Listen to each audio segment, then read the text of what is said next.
Market లో invest చేసి మీ డబ్బులు డబుల్ చేసుకోవాలనుకుంటున్నారా? సుందరరామిరెడ్డి గారి సెమినార్ కి అటెండ్ అవ్వండి.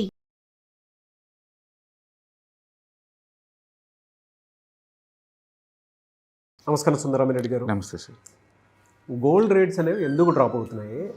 జపాన్లో వడ్డీ రేట్లు పెరగడం కూడా దీనికి ఒక రీజన్గా అనుకోవచ్చా మనం? డెఫినెట్గా అనుకోవచ్చు అండి. అంటే ప్రపంచంలో గత 30 సంవత్సరాల నుంచి ఏం జరుగుతుందంటే జపాన్లో జీరో ఇంట్రెస్ట్ రేట్స్ అండి. అంటే జపాన్లో పోయి అఫీషియల్గా మన రిలేటివ్స్ కానీ ఎవరైనా కానీ ఉంటే బ్యాంక్ లోన్ తీసుకుని టోటల్లీ ఫ్రీ. ప్రపంచంలో ఆల్మోస్ట్ ఆల్ ఎంటర్ప్రినర్స్ అందరూ కూడా ఈ జపాన్ నుంచి వడ్డీ తెచ్చుకోవటం అమెరికాలో ఇన్వెస్ట్ చేసుకుంటారు అనమాట. అమెరికాలో ఇంటర్నేషనల్ స్టాక్ మార్కెట్లో ఇన్వెస్ట్ చేస్తారు. ఎందుకంటే వడ్డీ రేట్లు లేవు ఆడంగా, లిటర్లీ జీరో. అలాంటిది జపాన్ మొన్న వాళ్ళ పాలసీని షిఫ్ట్ చేసి పడేసింది. ఇప్పుడు మినిమం అక్కడ 1% వడ్డీ రేట్లు పెంచింది. మనకు 1% అంటే ఈజీగా ఉండొచ్చు, బట్ అమెరికాలో బ్యాంక్ వడ్డీ రేట్లు 4.5% కదా ఉంది. అవన్నీ 1% వాళ్ళకి ఇచ్చేయంగా ట్యాక్స్లు బాగా మిగిలేదు పెద్దగా ఉండదు అనమాట. అందుకని జపాన్లో వడ్డీ రేట్లు పెంచడం వల్ల ప్రపంచవ్యాప్తంగా మనీకి షార్టేజ్ వచ్చింది. అంటే ఈ ప్రపంచంలో ఇంకా ఫ్రీ మనీ అనేది దొరకదనమాట. ఫ్రీ మనీ లేనప్పుడు రిస్క్ ఎవరు తీసుకుంటారు?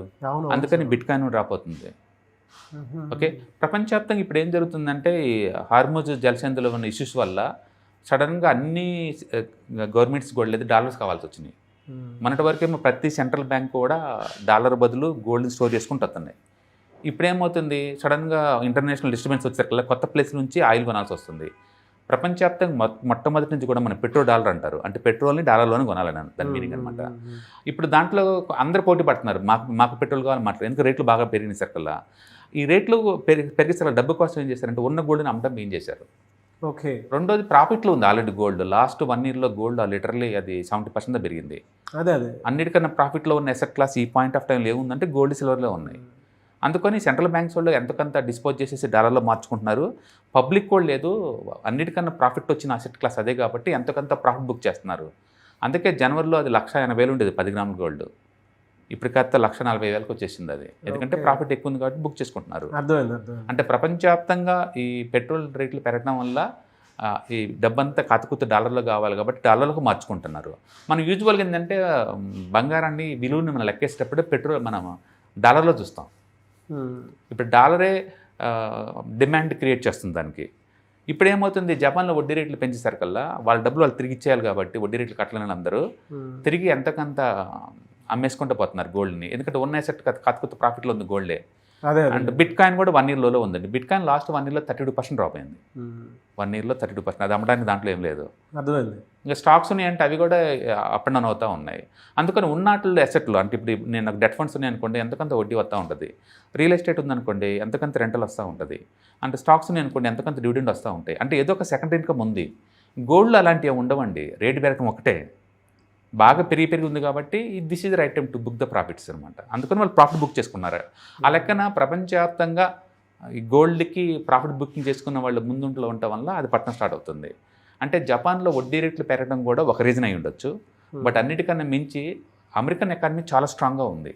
అమెరికన్ ఎకానమీ ఎంత స్ట్రాంగ్ అంటే కోవిడ్ కాంచి ఇప్పటి వరకు ఈ 5 ఏళ్ళలో సంపాదన అమెరికా స్వతంత్రం వచ్చిన 250 సంవత్సరాలు సంపాదిందో పోల్చుకుంటే డబల్ అండి.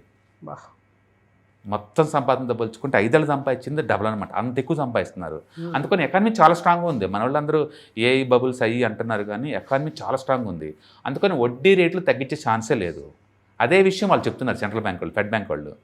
అంటే వడ్డీ రేట్లు తగ్గినప్పుడు డెట్ ఫండ్స్ అట్రాక్టివ్ కనపడుతున్నాయి అందరికీ.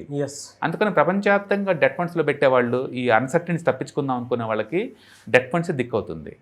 దాంతో ఏ అసెట్ ఉంటే ఆ అసెట్ అమ్ముతున్నారు. ఎందుకు నేను అంత ప్యానిక్లో గోల్డ్ పెరగాలి యాక్చువల్గా. గోల్డ్ ఎందుకు డ్రాప్ అయిందంటే రీజన్ అదే. జనాలకు ఏంటంటే లిక్విడ్ ఇష్యూస్ వస్తున్నాయి. అంటే ముందు రోజుల్లో రిస్కీ అసెట్స్ అన్నీ కూడా డ్రాప్ అవుతుండే ఎంతకంత. అందుకని స్టాక్ మార్కెట్లు ఈ సంవత్సరం భయంకరంగా పెరుగుతాయి అంటే పెరగమండి, పెరిగే ఛాన్సే లేదు. ఎందుకంటే ప్రపంచంలో ఫ్రీ మనీ ఎక్కడ దొరకలేదు, అయిపోయింది.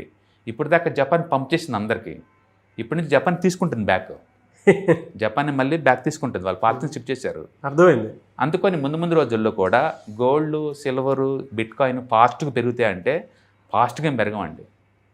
చాలా స్లోగా కన్జర్వేటివ్గా ఉంటాయి. కాబట్టి జపాన్ అనేది ఒక రీజన్ అనమాట. ఎప్పుడైతే వడ్డీ రేట్లు వాళ్ళు కదిలిచ్చారో అప్పటి నుంచి గోల్డ్లో షేక్నెస్ వచ్చేసింది.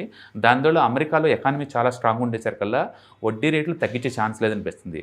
ఒకవేళ ఫ్యూచర్లో వడ్డీ రేట్లు తగ్గితే అప్పుడు డెట్ ఫండ్స్ అట్రాక్టివ్గా ఉండవు కాబట్టి మళ్ళీ గోల్డ్ షిఫ్ట్ అయ్యే ఛాన్స్ ఎక్కువ ఉంది. అందుకని గోల్డ్ అర్జెంటుగా మళ్ళీ ఆల్ టైమ్ హైకి వెళ్ళే అంత కండిషన్స్ ఇప్పుడు లేవు.